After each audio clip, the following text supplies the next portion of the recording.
Hello plant friends! Welcome back for another episode, and in this one we'll be talking about shingling plants.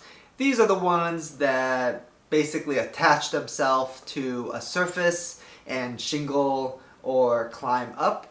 I will be sharing my personal collection and also some tips on what to do with them. Stay tuned.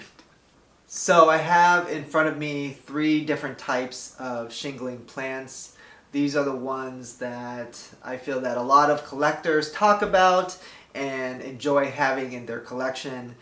I don't think that they're extremely hard to find, and they're also relatively inexpensive compared to all the other aroids that people collect. So this one over here is a Monstera dubia. You can remember that D in dubia also stands for D in down. So the leaves for the dubia point downward. And the Monstera dubia only shingles in the juvenile form, or basically when it's a baby. As this grows and matures, the form will actually change and the structure of the leaves also change. If you're curious what it looks like as an adult, you can Google it. It looks pretty incredible and a lot different than the baby form. I got this one already attached to the board. The grower had it in a pot and on a board like this, so I decided to replicate that. At the bottom of the base, you can see that there are a lot of roots that have attached themselves to the board. The roots are behind the leaves, so that's where that's how the plant is attaching itself to the surface and slowly climbing up. Apparently these shingling plants can attach themselves to a lot of surfaces. I hear some people grow them on glass or slate, so it doesn't have to be wood. I don't have glass or slate to spare, so mine are on wood. Also cheaper. So this one is a Rhaphidophora cryptantha. Rhaphidophora cryptantha. In comparison to the dubia, where the leaves point down, the cryptantha's leaves points upward.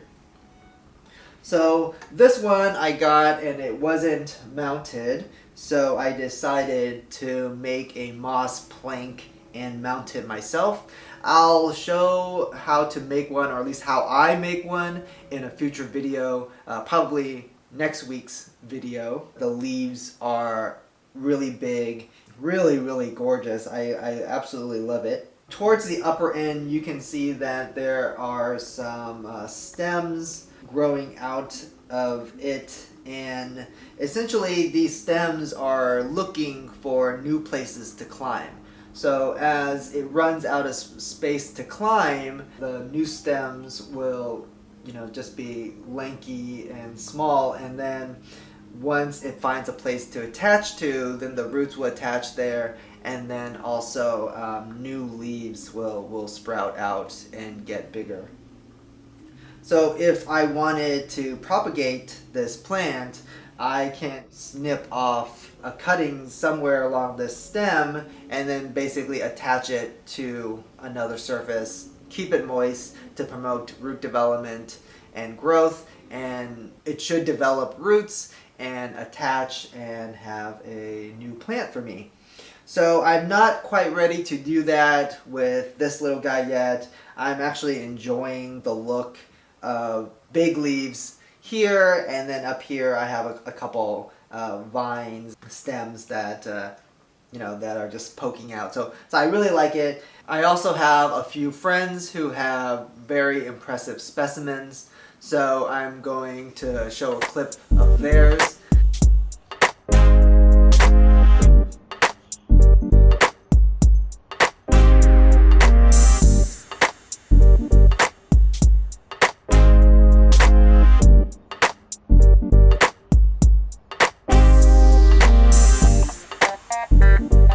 Some of the moss planks get really stylish and really fancy, but mine's, very rustic, and mine sort of just hangs like this.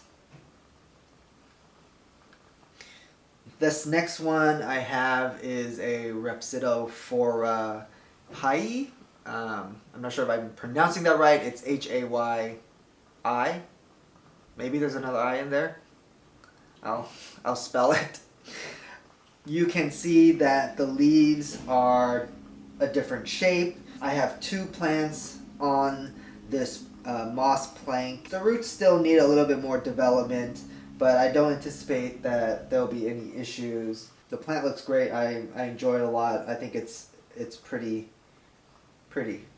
So right now the dubia sits in a low to medium light spot in my room, and I mist it once a day, and I water it once a week, just like how I do with my other philodendrons and monsteras.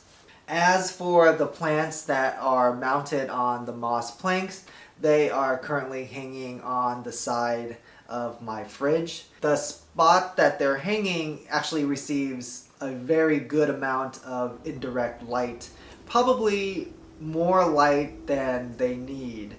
I made this setup specifically to utilize that light space, which I felt was unused. I don't think that these plants actually need high or bright indirect light. I think they'll be okay with medium, probably even low light. I also mist them very thoroughly every day, and once a week or twice a week, depends on how I feel, I will take them off and put them in my sink and just give them a very thorough rinsing to really soak the moss. That seems to be enough, at least for my environment.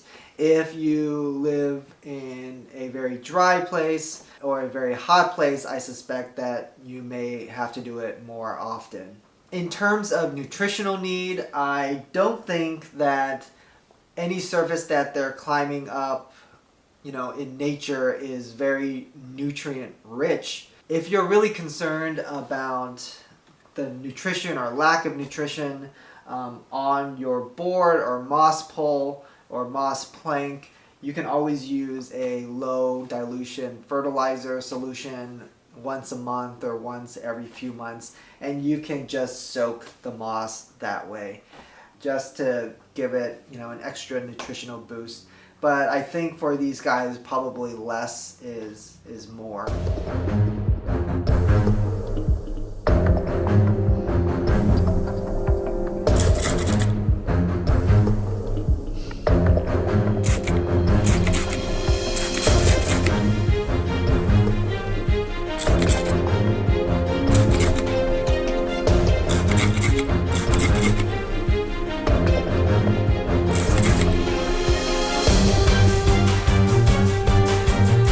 So those are 3 of my shingling plants. Put down in the comments what shingling plants you have, which ones you're hunting for, which one's your favorite. Please share your care tips as well. This is what I do for my plants. It works with the space that I have as well as my environment, but we all come from different places. So share what you do and what has been working for you, and we can all learn together. So as always, thank you so much for watching and supporting my channel, and happy planting, plant friends.